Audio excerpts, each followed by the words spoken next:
Yes! Yay! Pump up the joy! Pump up the joy, volume 5. 5. Welcome everyone to Pump Up the Joy. It's so awesome to have you here. I'm Yes. Deena, Ebbert, also known as Propellergirl. I am A.E. Shapira, also known as Phoole, Phoole. And today on Pump Up the Joy, we have a super fun topic, which actually came to us courtesy of Phoole. And so will you please open us up to I will. the possibility, the magnificence, the joy of what you're going to talk about today? So today I would like us to join in a conversation with you and with anyone you bring. So go ahead and share it out on Facebook, bring as many people as you like, so we can all join a conversation about enthusiasm and the end of the age of snark. And I just want to thank you, Propeller Girl, for going with me on this trip, because I know it's a heck of a topic title, but it's one of my favorite subjects. Oh, I love this. And you know, specifically what I like about it is usually you and I, we have a little pregame. We have a show before the show where we talk about what we're going to talk about. But specifically today, we decided to keep it really fresh and a surprise. So we restrained ourselves from talking about what we were going to talk about. I'm enthusiastic. I'm interested. I want to know. So the title is The End of the Age of Snark. And the show is about enthusiasm. Yeah. I think in order to get to the enthusiasm, we have to get through the snark. The snark. So I have a question for you. Yes. Here's my first question. What is it? What is snark? What is snark? Snark is a cliquish, excluding, tribal boredom or disdain, just affecting a kind of attitude of not more excitement, not more interest. It's an exclusion. It's a pushing away. It's a shutting out. It's a refusal to take interest in, and it's a refusal to admit that people can get enthusiastic and excited about things. Okay. And it's a phenomenon that, at least in the US, I have found, it's a thing that came in with the David Letterman era and the Seinfeld era. No, but those are very popular shows that people, really, really like. So yes, we're talking about successful culture that people enjoy. They took a lot of fun and fascination. And so those things weren't necessarily bad, but what happened? We saw that kind of snark isn't necessarily sarcasm or wit. No, it's a little offshoot of that. Right. It can be a manifestation of fear or a manifestation of not being willing to admit someone into a social hierarchy. It's mainly exclusion. It's mainly just going, you're not cool. You don't meet minimum social requirements. So wasn't it Mean Girls Day last week or the week before? It was. On Wednesdays we wear pink. It was. So is it a little bit Mean Girls? It is a little bit Mean Girls, which is something that I think we're moving beyond currently, because we've moved out of the age of Letterman and we're now in the age of Jimmy Fallon, which is not going to mean a lot to our UK viewers, but Jimmy Fallon is a TV presenter who is kind of like a permanent 9-year-old. Like, he's very enthusiastic about things and very willing to laugh. And when he's really excited about something, you can't restrain that energy.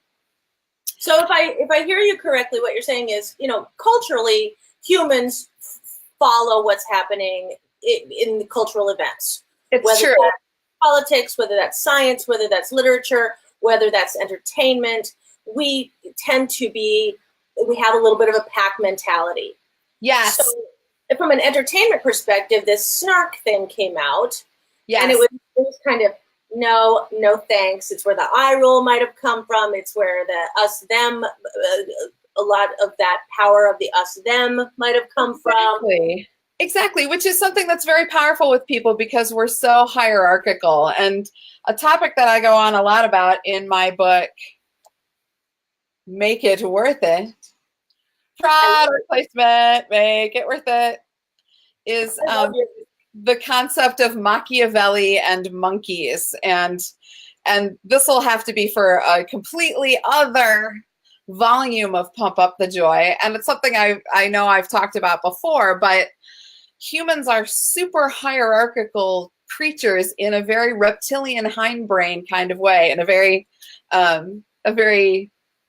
ape hindbrain kind of way, where we very much want there to be a social hierarchy without even thinking about it. And if we unconsciously and without intention move through our lives, we'll just naturally look for somebody to establish a hierarchy or establish one ourselves, and then decide how we're going to exclude layers on the way down so that we can always be punching downward. Or be grooming whoever is above us in the hierarchy. And snark is a big, big factor in that. Okay, and so this brings me to my second question. So I have a feel for what it is. And obviously you mentioned that we're moving out of this era. So we're going to get to that in a second. Yes. But you're entering this groundwork. Why? Why do we do it? Why do we do snark? Because I think we all do it. We do. We do. And I got a lot of books in this week's show. I got all these books. I got a stack of books over here. But this book is by a comedian named John Hodgman. There he is. He's right there. Is he holding a ferret? Yes, he's holding a ferret. And he's written a number of books that are all brilliant. And this is part of his trilogy called The Trilogy of Total World Knowledge. The first one is called The Areas of My Expertise. This is the second one. It's called More Information Than You Require.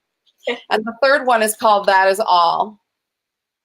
And the third one is really more of a guide to Ragnarok and surviving it. But the book, if you get the hardcover of More Knowledge Than You Require, and you take off the dust jacket, it unfolds to a taxonomy of total world knowledge.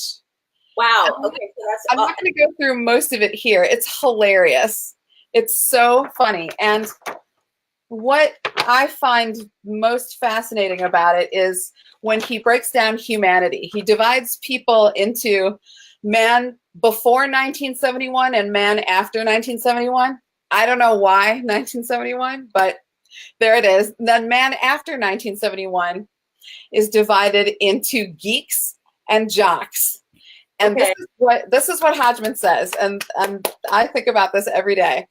Hodgman defines a geek as anyone who's enthusiastic about a subject or a number of subjects to the extent that they devour all knowledge about the subject and go completely crazy researching it, talking about it, wearing the clothes, dressing up like the thing, decorating your house like the thing, whatever it is. So, like, for example, fools, maybe. I'm kind of into jesters, kind of into fools and jesters in world history. So that's what he defines the geek. It doesn't have to be J.R.R. Tolkien that you're a geek about. Okay, so I could be a geek about coffee, or I could be a geek about skateboarding, or I could be a geek about mountain climbing, or I could be a geek about toaster biscuits. Exactly. You could be a geek about propelling people. You could be a geek about joy. Okay. So these are all things that you can be a geek about. So that's what he says about geeks. He says that jocks are anyone who is only interested in ascending a social hierarchy. Okay. So it's not necessarily athletes. It's not necessarily people in sports. He says that a baseballer would never be accused of being a jock. Baseballiness is very much a geek thing. You memorize everybody's stats endlessly. You keep binders of stats. You wear all the things. You so dress. For purposes of our conversation and our show, if you are actually an athlete and that is something that's really important to you, and you grew up in high school, like having that jock moniker was something in which you took pride in, you are actually a geek. So yeah, you may be a geek. Of our show, if you're listening to this and you have always called yourself a jock and we just hurt your feelings, we didn't mean to. No. It's just, in order to explain anything, we have to create some definition. And what he's talking about is there is this great divide. There is. Enthusiasts and the people who are not. Exactly. And so I found when I first read that from Hodgman, of course, he's writing comedy, but I was like, wow, that's such a fundamental truth. And I started looking around at all the people I knew. And I found that a lot of people who thought of themselves as geeks, they're really jocks. They're really jockeying in a social hierarchy to go, I know more about this subject than you do. I am more of an authority on this subject than you are. I am more of an expert on this subject than you are. And I was like, I need to be vigilant about that in my own life. I need to look out and go, am I indulging in snark or am I reveling in enthusiasm? That's a really smart, interesting distinction. And I like the way that we call it on ourselves a little bit, because, we're talking about why do we do it? Why do we consume that snark? What do we get from it? Because what our goal, based on what we're talking about today, our goal is to live in this space of enthusiasm. We'll come back with the Jimmy Fallon analogy in a little bit, but we've culturally been inculcated for so long with snark and eye rolls and leveraging our expertise in order to gain purchase, either from a career or an income perspective, or maybe a social, mastery. Like I am the queen of my social circle. Right. So is that why we do it? Is to kind of, maybe it's our mastodon? It is. It is our mastodon. Okay. It's our reptilian hindbrain going, quick, ascend a hierarchy, climb on top of the pile and be. No, it's not important. We don't have to do that anymore. Okay, why not? Why is snark no longer valuable? I think snark is no longer valuable because we've kind of exited the age where you can be number one in the world at a thing. There's so many people, and many people can be amazing at a thing. So, I am a DJ, but I am not remotely the world's best DJ, and I'm never even gonna enter a DMC competition. I'm never gonna be good enough to join a social hierarchy. But I really like music, and I really like people. And I really like songs in the same key and the same beats per minute that sound nice together. And there's a lot of people like that. So instead of trying to be just this zenith of social isolation and exclusion, what if instead we looked around at the 8 billion other of us and went, come on, we can be excited about this together. Okay. Together. I feel like it's the age of growing a tribe as opposed to being the Ubermensch. So success. If I hear what you're saying, previously, what we have been, how we have been, at least in our United States kind of culture, and I do believe this transcends to other parts of the world too, which is why I'm super glad that we have our show this time in the morning, because then our buddies in the UK can hang with us, which is super cool. Yes, it is. We have had this, I must be at the top of the pile. I must be king or queen of the hill. And right. Now what it's okay to say is, actually, there are a lot of other people who are participating in this work, in this art, in this delight, in this project, in this geeky thing that I do, whatever it is. And we can actually share being together in some matter of expertise at this, whether we're, and sometimes you might stumble into it and you might actually be you might be the best person at the thing that you do. But it's okay to bring people with you and say, come on, we're going to have a party that's surrounded around this best thing that I'm going to do. And I don't need to build up ramparts of snark. Yes. Upon which I hang the desiccated remains of all the people that I beat to get there. I don't need to, make a fortress of eye rolls and disdain yes. to protect myself, because that actually I don't think eye rolls are very attractive. Not at all. And one of the other Absolutely. things I talk about with people is, when was the last time you had someone roll their eyes at you? Seriously. And how did that make you feel? Because people, actually, I was at a rehearsal last night, and we all practiced evil eye rolling each other just so we knew how it looked. Oh, no. And we did like the slow evil eye roll like this. I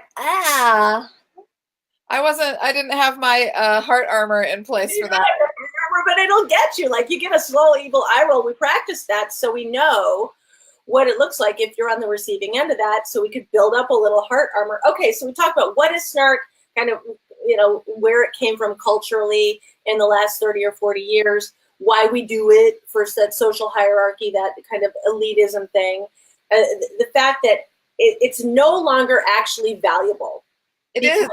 It's really done. And when Hodgman talks about that in the dust jacket, for more information than you require, the bow he puts on it at the end when he has this little paragraph about it is, he says, ultimately, the fate of jocks divides into two possible destinies: bitter failures or bitter successes. Ooh, okay. Like when you get to the top and you are absolutely isolated in your uniqueness and specialness, well, okay, cool. Now you have no friends. That's a drag. Okay, so that answers why it's no longer valuable. Got it. So here's my next question. Okay, we know what it is. We know why we do it. We know that why it's no longer valuable, because nobody wants to be bitter and lonely. No. That's not good at all. Right. We're in an age where, like, that's the number one emotional cause of bad health is social isolation in the West. There's so many studies constantly reinforcing that social isolation is this thing where we have the capacity to be more connected than ever, but we're not doing it. We're not connecting. We're just establishing dominance and then going, hey, cool.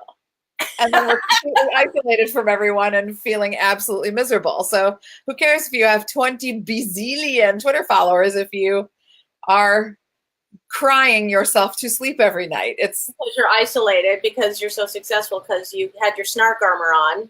Cool. And the ramparts of all the desiccated remains of people that you climbed over, and now you're in your little ivory tower all by yourself. What a drag. So how do we fight it? How do we fight it? How do we replace it?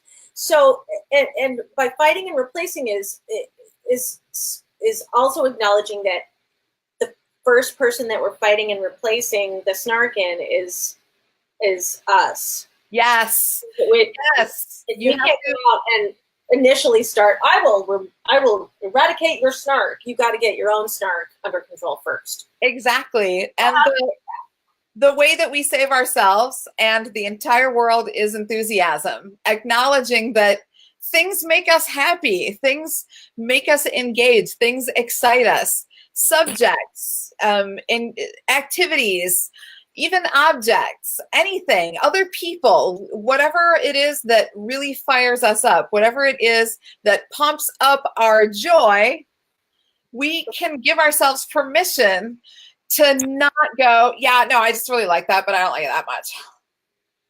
No, we can just swan dive into it. We can just go, you know what? I am all about this thing. I'm getting it tattooed on me. I'm getting a vinyl wrap to wrap around my car that has this thing on it.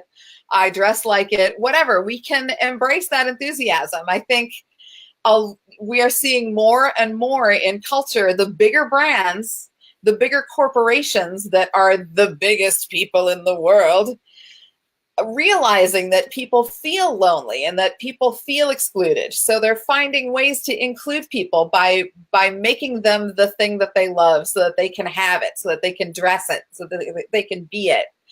And I think that we can overcome that snark just individually on our own personal level by going, this is the thing that gets me really, really excited, and I want to learn what makes you really excited. What are you enthusiastic about? Okay, so that's a beautiful enthusiasm 2-step. The first step is, hey, like what you like really, really like it. Like before, actually, and now I'm going to talk about the pre-show, because even though we said the pre-game, our pre-show, we were talking about, eventually at some point having a show where we have a slumber party. Yeah. Because it's early here, and we both were talking about potentially wearing our pajamas this morning. Right, just rolling into the studio with our plan. But I said, you said we could both wear onesies, and I said I should totally have a onesie, and you said you don't have a onesie. I said I don't have a onesie, and you said what kind of onesie would you get? And I said, oh, I would have a unicorn onesie. If I'm going to get a onesie, I should have a unicorn onesie. And you said, you don't have a unicorn onesie? But this is exactly what you're talking about. Is I don't have one yet, but probably by this afternoon there'll be 9 of them at my door because I want to put it on the show. Is the first step is to say, hey, there are some things that I am really excited about. I'm into it. I dig them. Like me, like I super duper like ninjas. I like them. Right. I like ninjas. They make me happy. I'm all about ninjas. I think about them. I dream about them. I write about them. I like ninjas. I'm not, good at doing a backflip, but for me, ninjas are a placeholder for another conversation. Right. So finding out what you like and then saying it, leaning into that, having some fun with it, turning it into your own art form, making it really personal. And then, so this is the 2-step. That's the first step. The second step is being terrifically interested, curious, focused, conversational, and inclusive with other people and saying, what do you like? What is it that you really enjoy? Because I might like ninjas, but you like the court jester concept. And that's something that you really explore, that you think of. And that comes out in your writing, your ways of being, your music, your DJing, and who you are as a human.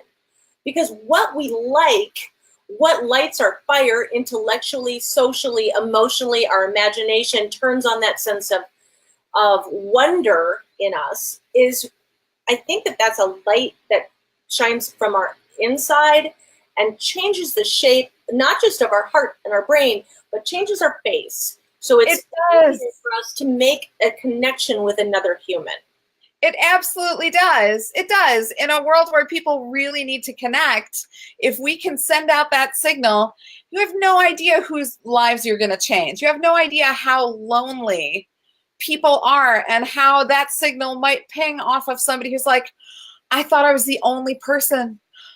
I've never met anyone who is enthusiastic about this before because I've been navigating the forest of desiccated remains of snark. I really like that phrase because it's almost Halloween, which is a big deal in the States. I know that it's a kid's holiday, but I'm perpetually a child. So, but that just made me think of Vlad the Impaler and Dracula and all of that. But the point is, yeah, you have no idea how sending out that enthusiasm wave is going to send a ripple out to people that's going to bring them into your life, maybe in really exciting and unforeseen, fascinating, fabulous ways that make both your lives better.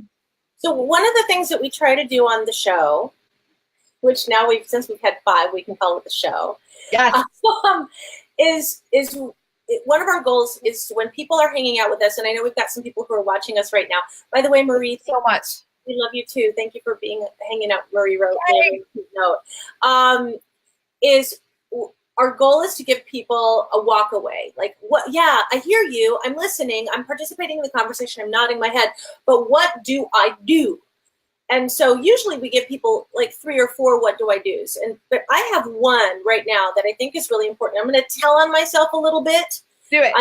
And then talk about what I'm going to do to kind of eradicate the snark. I fall into this trap, this bear pit that I've dug for myself of wanting to be like the best in the world and be super competitive because it's competitive out there. And I say this, it's only going to get more competitive. So in order to put food on the table and keep the lights on, you've got to work on your business. And for someone like me, like I am my business. I am my brand. So sometimes I look on social media and it's super fun to go on social media and find someone else who does something like you do. Oh yeah, and just be completely face down in the flat thing, and then get totally torqued and weirded out because there's someone else who actually does what I do. And then I look at them and I instantly assume, like, oh my gosh, that person is either way better or way not as good as me. And that dramatic comparison either makes me feel like I'm a stratospheric success or a piece of shite.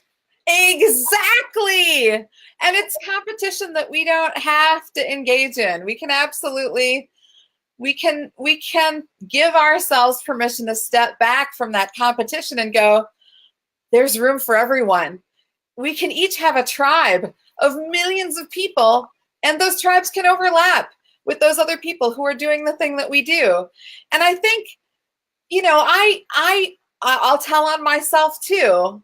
I definitely fall into that trap. I have family of origin issues growing up, which we can talk about another show or not. If you're interested, get in touch with me, Phoole@Phoole.com. I love talking about it. I talk about it in my books all the time. But I have family of origin issues that one of the typical results of them is that you become an absolute perfectionist. And if you can't do something perfectly the first time that you do it, you're completely disenchanted and you never want to do it again. And getting conscious about that, being aware that that's one of my challenges, allowed me to have an opportunity to make that into a superpower and go, I'm going to step away from that competitiveness. I'm going to back away from that. And I'm going to celebrate the other people who are doing the thing that I'm excited about, because I'm going to make some amazing friends that way. And one of the things I've done is I have all of these friends all over the world who are also court jesters, which is not a relevant social position anymore, but they're doing it anyway because they're really into it. They're really into the idea of a position in society where you just hold up a mirror to everybody and go, are you sure this is what you want to look? Okay, this is what you're doing. Let's go. And they're really excited about that little nerdy thing that is a really arcane social holdout from past eras of humanity. I also have so many friends who are female DJs who are not stereotypically model hot. It sounds like a really niche thing, but there's a lot of women who love music and who love to play music and enjoy the mood of a tune with people who aren't interested in looking like they belong on the cover of Playboy. They just don't care. They're just not interested. They're like, it's not really about that. I'm going to control what I look like, and it's fine. And don't look at me. Listen to the tune. Look at yourself. Dance. Have a time. So you never know, what joy you're going to discover and pump up in the world by just giving yourself permission to not compete and to not constantly check your ranking and go, oh, someone's getting a little higher than me in the social hierarchy. Gotta fight. No, you can actually just go, you're doing awesome stuff and I think you're cool. Okay. You might be the first person to ever say that to someone. You might be. And that might just be the little nudge of enthusiasm that somebody needs to not give up. Right. You have no idea. I think you and I, because we've had a few turns around the dance floor and we've fallen down, we've skinned our knees, we've cried, we've gotten back up again.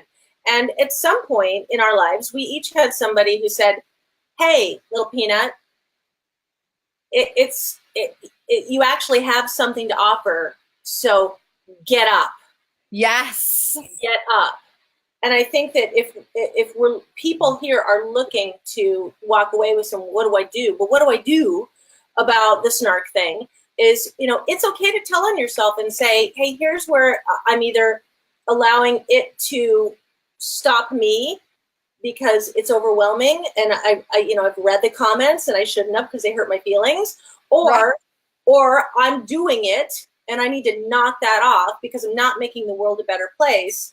And then, so it's step back from the snark toward other ones and the self-degrading, and include people instead of isolating people. So if you see somebody who is playing in your territory, it's actually okay to reach out and make contact with them. Because I'm a Propeller Girl, and I was on the, what was it, Instagram, and I'm Propeller Girl, and that's what I am. But there's these girls called the Propeller Girls, and I thought, no, there's Propeller Girls. I'm Propeller Girl. And so this is a shout out to Propeller Girls because they're darling. They're travelers, they're adventurers, and they wear propeller beanies. That's so what awesome. Is they're in Austria. I'm gonna send them a couple of my propeller beanies. Just why wouldn't I? Why wouldn't I? Because we actually do play in the same weird territory. How many people in the world wear these? I don't know. Enough that they make them. Yeah, exactly. There's got to be a market. Otherwise, there wouldn't be a manufacturer. Instead of being mad that someone else is playing in a similar territory, share your enthusiasm and say, hey, you know what? I learned something really interesting. Either it just magically happened or it took me several difficult turns around the dance floor. Here's what I did. I thought I would share this with you because I thought it might be useful and helpful. There's room. There's room for everybody. There really is. Yeah, absolutely. That is how we fight the snark. We embrace the enthusiasm. We pump up the joy. We let ourselves, because it actually feels good to feel good, which sounds really dumb, but it's one of those phrases like make a face with your face. Right, exactly. If you're not conscious about it, you'll forget to do it. And which takes us back to kind of, culturally, some of the people who are iconic and successful and and create a lot of joy in the world now are people like, and you mentioned him earlier, Jimmy Fallon, who's perpetually he's a grown-up man. He's smart as a whip, funny as fuck, but he's pretty much perpetually a 9-year-old, because he's not that he's being juvenile or infantile, but he has given himself permission to be enthusiastic, to be full of joy, to be full of wonder in the world instead of constantly shutting things down and saying, oh no. Yes, that is absolutely true. I want to include some of the comments that we are getting. We're getting some awesome comments. So thank you to everybody who's tuned in. Let's go a couple of extra minutes because I think that, especially what Tammy said, I think that was really, really smart. So thank you, Tammy, for your comment. Let's take a minute to address this on the show because I think that go talk. Make words. So what Tammy says, and Tammy, thank you so much. I love you. She says, a hard part is being a sufficient leader of a group while toning down the competitiveness. Groups need leaders, so we walk a weird line. Mm-hmm. I find I'm also a leader in a lot of areas of my life, and not so much a leader because I arrived and said, attention, I am now in charge. I'm one of those people that ends up being a leader not because I step forward, but because everybody else steps back, and I'm like, oh, okay, nobody? All right, fine. So quick, fix everything. So I find that enthusiasm for me is such an important tool because I'm not leading from the back with a whip. I'm leading from the front with a grin. I'm the one who's barging into the fray going, hey, look, I'm still alive and this is actually fun. Mm-hmm. And so I've always had the great fortune to have teams who were willing to go with me on those enthusiasm trips and go, okay, I'm going to let go of my need to be tribal and to punish others for not being in the in-group. I'm not going to other people. And as leaders, I think we have an opportunity, a huge opportunity to transmit the value of enthusiasm. Mm-hmm. Because it's something that we all possess. We don't all possess status, but we all possess the ability to be like, this one thing really flips me out and I really like it. Whether in the team, it might be a passion for actually doing literal customer service, actually serving the people who make the organization have a purpose. Right. For whatever it is. It is a tough line to exhibit that confident authority that people need so that chaos doesn't result. But that doesn't exclude enthusiasm. You can definitely lead with, yeah, this is what we're really fired up about. And I think that, I've got a couple of ideas of how to do that, because I know also, and again, Tammy just gave you a resounding yes. So Tammy, we're still working on your question because I dig this. So how do you as a leader show up and say, let's go together in concert and kind of win collectively as a group so that you don't have a lot of infighting?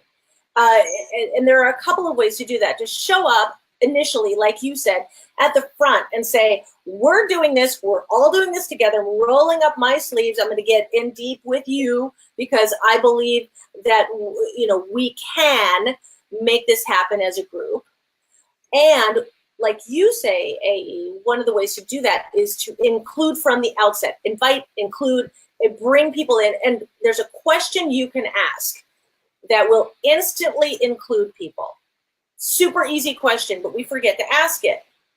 And it's this. This is worth writing down. What do you think we should do? If you're the leader and you've got people on your team and there's a little bit of, there's a little fightiness, you can ask them, what do you think we should do? Because people have thoughts. People already have an idea of what we should do. They're just waiting for somebody to include them. What do you think we should do? And then people will, if you are leading from the front, if you are engaged, if you are part of it, if you have put yourself at service to the group, I think leading from the front means being, everybody in the group is my boss. Yes, I'm here to support the group. I'm not here to crack a whip or sit in a throne. I'm here to do this with you. Yes. So they'll tell you, I'm the servant leader. I'm here to serve you. What do you think we should do? They'll tell you, and then just say, okay, show me. Let's try it. If it works, great. If it doesn't, that's cool too. We keep what works, we ditch what doesn't, and we motor on. And, I think for that, that's one of the ways that you can. It brings buy-in, it brings ownership, it brings, I'm a person, I'm seen, I'm recognized, I'm listened to. And that way, we're not competing for position. We're traveling together to a place that we all want to go.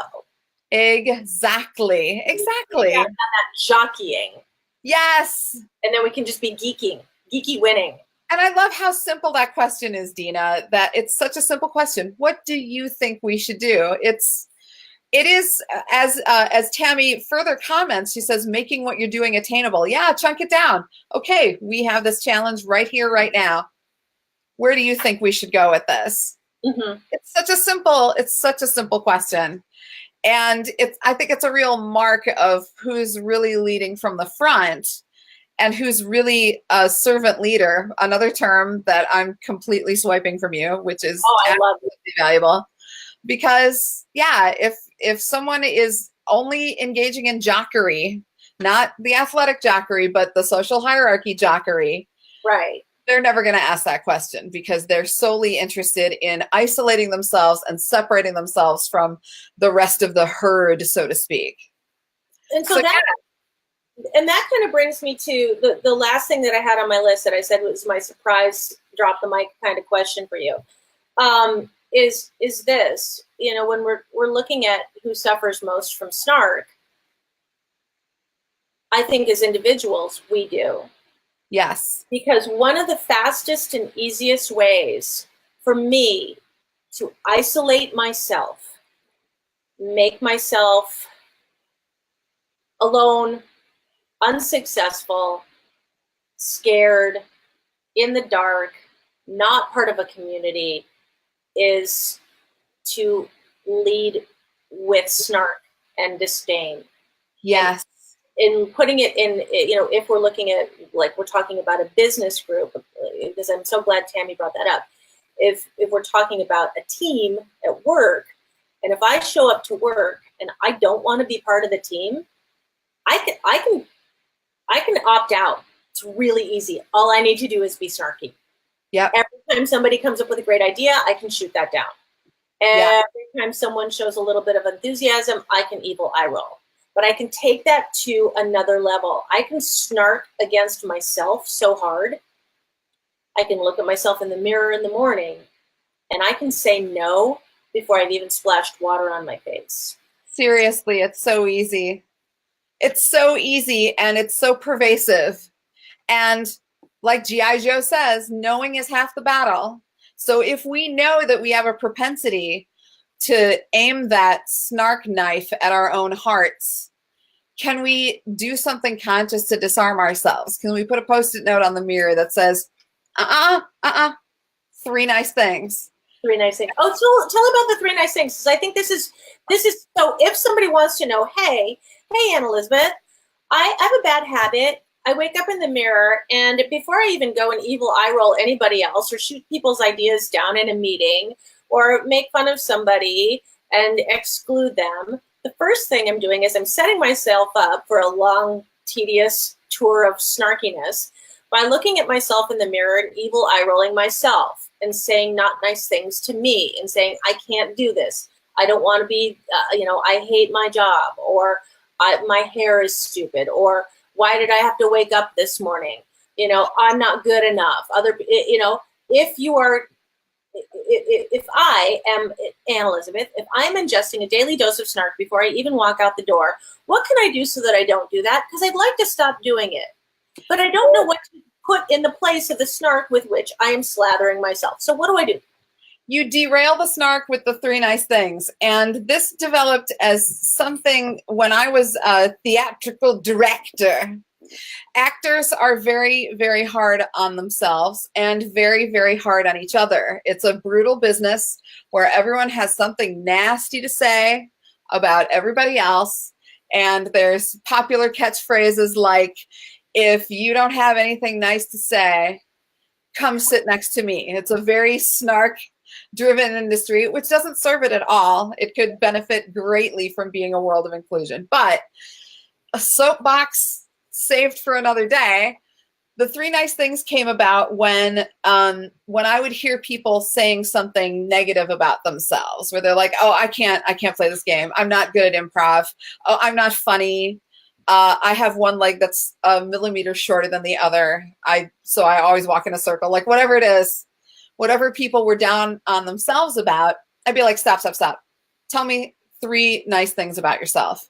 And they can't be backhanded compliments like, well, at least I'm not as stupid as I was, or not everyone is sickened at the sight of me. Not a backhanded compliment, actual 3 compliments to yourself.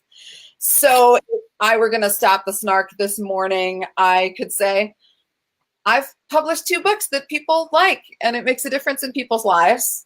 I've been doing a web show for 5 years that has a wonderful, loyal following across a really large demographic of different kinds of people everywhere in the world. And I make clothes that people like to see. So, but it's not easy to do when you first start doing the 3 nice things about yourself. Sometimes it's hard to get enthusiastic about yourself. Get in the habit of doing it. Just show up for the 3 nice things every day, multiple times a day if you have to. You can reuse some. You can look for new nice things about yourself. But when you catch yourself looking in the mirror and going, no, go to the 3 nice things. Write them down. Make yourself lots of little lists of the 3 nice things. Okay. See, and I love this, because what we're talking about, and we're getting to the point where we need to wrap up the show. So I want to do a little bit of a recap, is we're looking at if it's the end of the age of snark, and I believe that it is. I agree. Not the beginning of the end. It's the actual end. It's the end of the age of snark. We need to figure, out what to put in that place. Because when that goes away, putting enthusiasm in that place is okay. That means what you're interested in, what you're excited about, what makes your brain turn on, what you find curiosity and wonder in other people about. And it's absolutely okay. And it makes all the sense in the world if you want to build up that enthusiasm muscle to start with you. In the morning, look at yourself and say to yourself, okay, little peanut, here we go. You know, Right. you got up this morning, good job. You know, you have the capacity to take the next step because you know a few nice things about yourself. You're willing to give yourself a compliment, show yourself respect, and then get out into the world and practice that on other people. Yeah. How does it start? Well, it starts with you. Yeah. You got to make sure you have your own oxygen mask on before helping other passengers. Mm-hmm.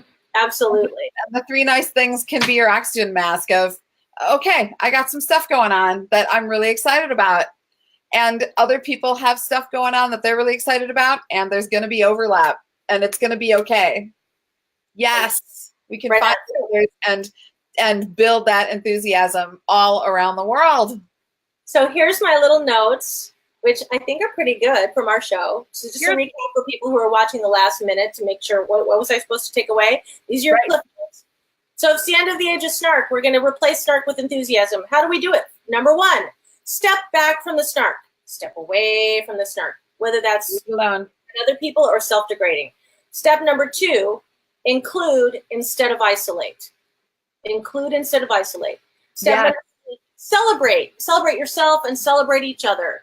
And step number 4, share that enthusiasm. If it's something that you make or create or do or dream, if it's a conversation or something that you have actually built yourself, share that with other people, especially people who are in your competition category, because that just makes a stronger group of enthusiasts, and that's what we're looking for.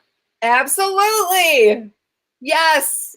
And they're all attainable things. These are all simple things that everyone can do. Everyone who's out there, who's tuned in and who's shared the show, because you're enthusiastic about pumping up the joy. We appreciate you so much. These have been awesome comments. We love it. So click, share. We're going to have this up. It'll be on the live stream for a while, but then it'll also go to YouTube. Yes. And we've got another show. Our next show is on Halloween. So spooky. Terrifying joy. Frightening enthusiasm. Because that's our theme, isn't it? We're going to talk about fear. Yep. We're absolutely talking about fear on Halloween and how to not be afraid of the dark. Don't be scared. It's just pump up the joy with Propellergirl. Wait, you're over there. There you are. Propellergirl. And Phoole. Yay, thank you guys, everybody, for hanging out with us today. Yay, thank you, Deena. Thanks, AE. I love you. I love you too. Love you guys. Thank you so much. Thanks, everyone. People asked if we would please run for president. No. No. But thanks for asking.